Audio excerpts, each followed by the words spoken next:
Good evening दोस्तों, मैं हूं दिनेश केवरा। बहुत बहुत स्वागत है वर्ल्ड न्यूज़ में आपका। दोस्तों, आज बात करने जा रहे हैं हम तालिबान ने अपना ट्रेड डोर क्लोज करने का डिसीजन लिया पाकिस्तान के साथ। पार्टली क्लोज कर रहे हैं, फुली तो नहीं है। अमेरिका ने अपना सबसे बड़ा aircraft carrier nuclear powered Gerald R Ford Venezuela के सी में भेज दिया है। कुछ बड़ी तैयारी है, हम काफ़ी दिनों से बात कर रहे हैं, लेकिन अभी तक कोई फाइनल अटैक की खबर वहां से नहीं आई है। इसके साथ ही मोदी जी का कहना है कि भूटान गए थे कि दिल्ली ट्रेजेडी के लिए किसी को भी स्पेयर नहीं किया जाएगा। ये बात तो सही है। पुलवामा का जवाब क्या आया पता नहीं। उसके बाद जो कई ब्लास्ट हुए या लोग मारे गए, खास तौर से टेररिस्ट एक्टिविटीज़ में कश्मीर में और बाकी जगह, उसका भी कोई जवाब नहीं है। तो किस किस को सज़ा मिली है ये भी पता नहीं है। इवन पहलगाम वालों की सज़ा मिली है, पकड़ा गया नहीं। साथ में एक अजीब सी कहानी जापान से निकल कर आती है, जिसके बारे में हम पहली बात करेंगे कि जापानी पीएम का सर काट देंगे, ये चाइनीज डिप्लोमेट का कहना है। ये कहां से विवाद निकल कर आ रहा है, इसके ऊपर बात करेंगे। तो आप सबका बहुत बहुत स्वागत है। नमस्कार, गुड इवनिंग, आदाब और सत श्री अकाल। तो सबसे पहले, आज जापान के प्राइम मिनिस्टर को जो चाइनीज डिप्लोमेट की खुली धमकी, इसकी वजह से दोनों देशों के बीच में एक बड़ा तनाव शुरू हो गया है। क्या हुआ क्या है? जापान में चाइनीज कॉन्सुलेट और वहां मिस्टर जू जियान, उन्होंने जापानी पीएम का सर काटने की धमकी दी। जापान में रह के जापानी पीएम के सर को काटने की धमकी, एक डिप्लोमेटिकली देखा जाए तो it's extremely extremely offending. Japan के प्रधानमंत्री साने ताकेची, उन्होंने ताइवान के ऊपर कुछ कमेंट किया था। और जब कमेंट किया तो आप जापान के अंदर रह के जापान की प्राइम मिनिस्टर का सर कलम करने की बात करते तो नेचुरली जापान के अंदर तो गुस्सा होगा ना। और दोनों शक्तियों के बीच में टेंशन बढ़ती हुई नजर आ रही है। हालांकि चाइनीज डिप्लोमेट की इस जो उनका ट्वीट था, उसको सोशल मीडिया से डिलीट कर दिया गया है, लेकिन मुद्दा गर्म होता नजर आ रहा है। पिछले महीने जापान की प्रधानमंत्री बनी साने ताकेची ने कहा था कि ताइवान पर चीन की नाकेबंदी जापान के लिए एग्जिस्टेंस का खतरा पैदा कर सकती है। ये जापान के लिए खतरा है। इसके जवाब में टोक्यो को अपने सेल्फ डिफेंस के लिए अपना आर्मी डिप्लॉय करने की जरूरत है। दरअसल ताइवान जापान के सी से सिर्फ 60 माइल की दूरी पर है। इस क्षेत्र को चीन अपना हिस्सा कहता है और जापान अपना हिस्सा कहता है। लेकिन ओसाका के अंदर चाइनीज कॉन्सुलेट के जू जियान ने ताकेची के जवाब में एक ऐसी डर्टी टिप्पणी की जो डिप्लोमेटिकली, जिसे क्या कहते हैं कि आप ऑलमोस्ट किसी को स्लॉटर करने की बात कर रहे हैं। और कहते हैं कि जो आपकी नेक है, it should be slashed actually. क्या आप इसके लिए तैयार हैं? ऊपर से चैलेंज करते हैं। तो जापान सरकार ने इस बयान पर अपना कड़ा एतराज भी जताया और कहा कि ये एक्सट्रीमली अनफॉर्चुनेट है ये, और टोक्यो ने बीजिंग के सामने अपना एक फॉर्मल प्रोटेस्ट दर्ज करवाया है।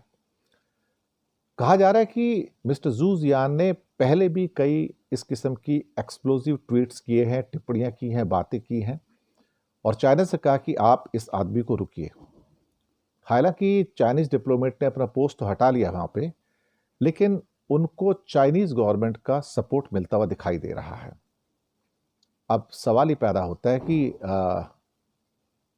जो चाइना के एक रिप्रेजेंटेटिव हैं लिन जियान, वो कहते हैं कि टोक्यो अगर अपनी हिस्टोरिकल जो रिस्पॉन्सिबिलिटीज़ हैं, अगर उसको गंभीरता से उस पर विचार करे तो ज़्यादा अच्छा होगा।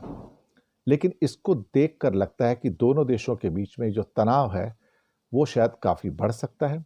और वैसे भी कई मुद्दों के ऊपर तनातनी रही है। ये बात सही है कि चाइना की बहुत सारी कंपनियां जापान में ऑपरेट कर रही हैं, जापान की बहुत सारी कंपनियां चाइना में ऑपरेट करती हैं, और बिजनेस के मामले में दोनों एक दूसरे के ऊपर इंटरडिपेंडेंट हैं। लेकिन इस किस्म के जो एक एग्रेसिव स्टैंड है, उसको लेकर काफ़ी हद तक पहले भी तनातनी रही है और इस बार कुछ ज़्यादा रही है। और जानबूझ के चाइना इस किस्म के डिप्लोमेट्स को पोस्ट करता आया है जो तनाव को बढ़ाने की बात करते हैं, और कहीं ना कहीं उनकी जो ऑफेंडिंग लैंग्वेज है वो डिप्लोमेटिकली फॉर्चुनेट तो है, लेकिन उसको एक्सेप्ट नहीं किया जा सकता है। पाकिस्तान के साथ जो एक पार्टली जो ट्रेड रूट है, ट्रांजिट रूट है, उसे तालिबान ने बंद करने का ऐलान किया है। ये शायद इस्लामाबाद से जो धमकियां मिल रही हैं कि आप एक बड़ी वॉर के लिए तैयार रहिए और हम एक्शन लेंगे, ये उसी के रिस्पॉन्स के अंदर कहा जा रहा है। तालिबान ने एक सख्त रुख अपनाया है और साथ साथ में ट्रेड और जो ट्रांजिट है उन दोनों को फिलहाल पार्टली रोकने का ऐलान किया है। उनका कहना है कि अफगानिस्तान के जो भी ट्रेडर्स हैं वो एक किसी और अल्टरनेट रूट की बात करें। अब अच्छा होगा कि वो वाया पाकिस्तान ना तो अपना सामान मंगवाएं, ना सामान कहीं बाहर भेजने की कोशिश करें। शायद ये इशारा ईरान के जो चाबहार पोर्ट है वहाँ से ट्रेड करने के बारे में है कि आप वहाँ से अगर ट्रेड करेंगे तो ज़्यादा बेहतर होगा। लेकिन अब जो भी है, फिलहाल दोनों देशों के बीच में जो समस्याएं हैं ड्यूरेंट लाइन के ऊपर दोनों के बीच में, वो सॉल्व होती नज़र नहीं आ रही है। इस्तांबुल के अंदर काफ़ी बातचीत हुई, 3-4 दौर की बातचीत हुई, लेकिन उससे कोई सॉल्यूशन निकलता हो ऐसे हमें लगा नहीं, ना ही दोनों देशों को ये महसूस हुआ है।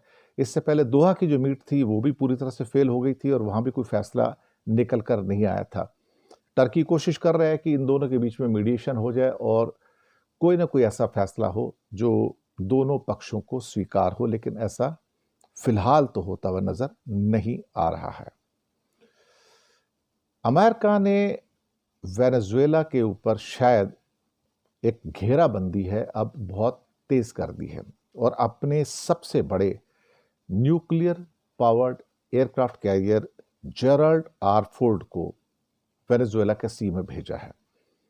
ये खास तौर से ये जो दुनिया का बहुत बड़ा जो शिप है, सबसे बड़ा शिप है, जिसके ऊपर सैकड़ों फाइटर एयरक्राफ्ट, हेलीकॉप्टर्स और एवॉक्स जो हैं वो पोस्टेड हैं, डिप्लॉयड हैं, उसका वेनेजुएला के सी में जाना अपने आप में जो टेंशन है दोनों देशों के बीच में उसको बढ़ा दिया है।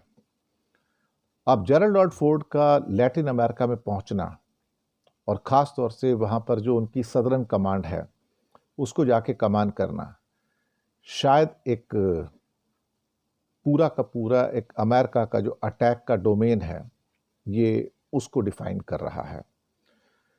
यहाँ पर जो ड्रग्स की तस्करी को रोकने के लिए जो एक्शन लिए गए हैं और वेनेजुएला के प्रेसिडेंट मादुरो को हटाने के लिए जो पहले CIA को एक ब्लैंकेट परमिट ट्रंप ने दिया है, उसको अगर देखा जाए तो फिर अभी तक डेट टाइम तो पता नहीं, लेकिन ऐसा लगता है कि एक वाइड स्केल वॉर इम्पेंडिंग है, कभी भी हो सकती है और उसको टाला जाना शायद मुश्किल हो जाएगा। एक संघर्ष भी छिड़ सकता है। अब सवाल ही पैदा होता है कि पेंटागन ने अपनी तैनातियों को वहाँ पर लगातार बढ़ाना शुरू कर दिया है। वहाँ पर उनके मरीन कमांडोज हैं, फ्रिगेट्स हैं, साथ में आसपास के कुछ उनके जो फ्रेंडली मुल्क हैं वहाँ पर F-35 और एयरफोर्स के बाकी या मिसाइल सिस्टम्स हैं उनको एक्टिवेट किया गया है।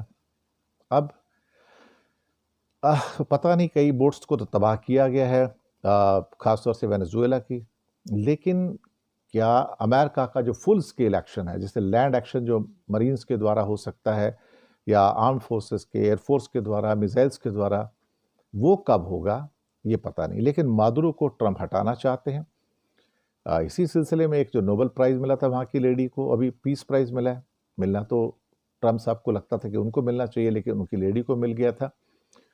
तो अब हो सकता है कि जो बातें निकल के आ रही कि मादुरो के दिन जो हैं, प्रेसिडेंट मादुरो के दिन अब गिने चुने रह गए हैं और अमेरिका ने कम से कम पिछले कुछ हफ्तों के अंदर 20 जहाज़ों पर हमले किए, जिसमें 76 लोग मारे गए और ये कहा गया कि ये ड्रग कार्टेल के हिस्से थे। जी हाँ, ये ड्रग्स कार्टेल जो है ये उसके सारे के सारे हिस्से थे। इस बीच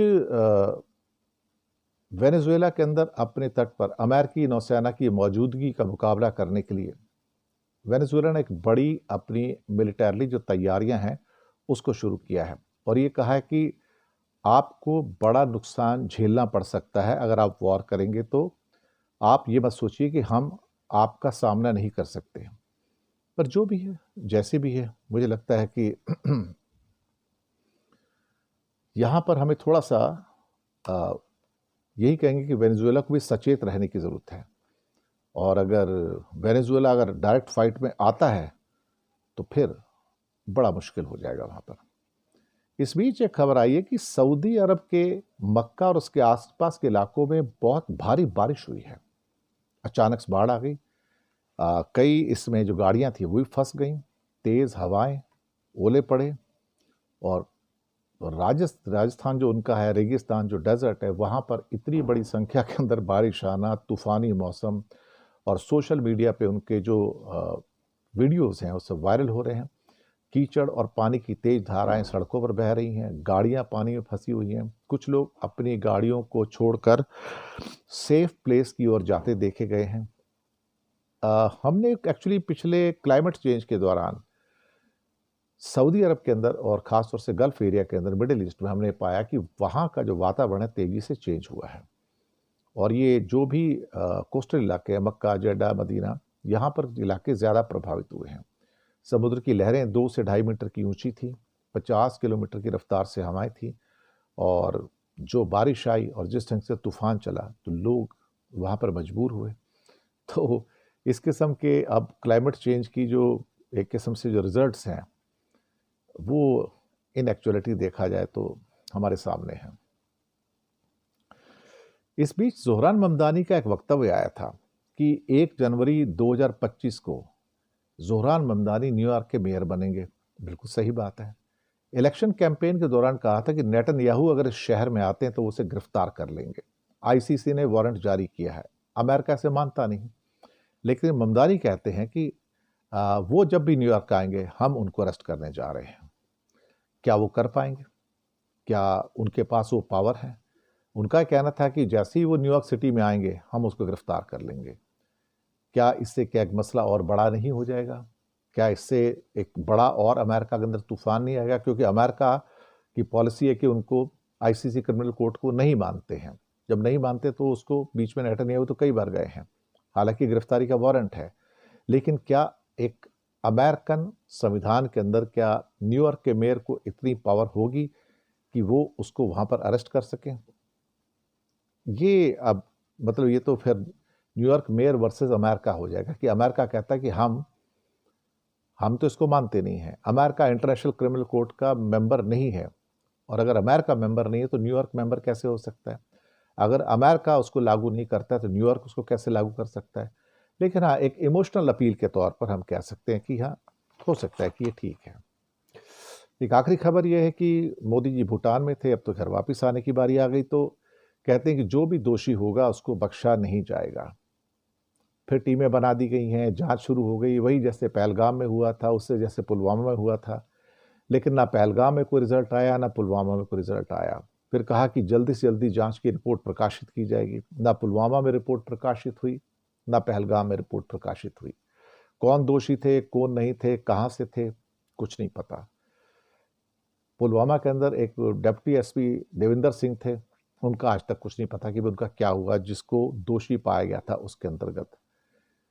कभी कभी समझ में नहीं आता कि सरकारें वादे तो करती हैं, लेकिन अल्टीमेटली उन वादों का होता क्या है? क्या वो वादों को लागू करती हैं? क्या ये पॉसिबल है?